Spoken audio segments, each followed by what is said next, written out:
Hello అండి అందరికీ. మా వారికి గోంగూర మటన్ అంటే చాలా ఇష్టమనమాట. సో, అది ట్రై చేద్దామనేసి ఈసారి మార్కెట్‌లో గోంగూర తీసుకురమ్మని చెప్పాననమాట. కానీ మొత్తం వాడిపోయింది తీసుకొనొచ్చారు. సో, అందుకనేసి అది ఎక్కువ డేస్ స్టోర్ ఉంచలేం కదా!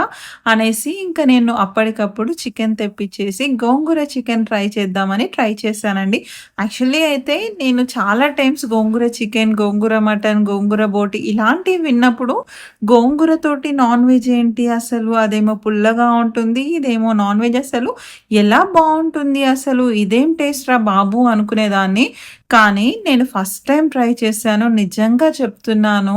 నార్మల్ నాన్ వెజ్ కంటే గోంగూరతో చికెన్ చేస్తే చాలా బావుంది. ఇంకెప్పుడు నాన్ వెజ్ వండినా సరే గోంగూరతోటే చెయ్యాలి అన్నంత నచ్చింది నాకైతే. మీకు ఫుల్ వీడియో కావాలి అంటే నేను కింద పిన్ చేస్తాను. మీరు కూడా రెసిపీ ట్రై చేయండి.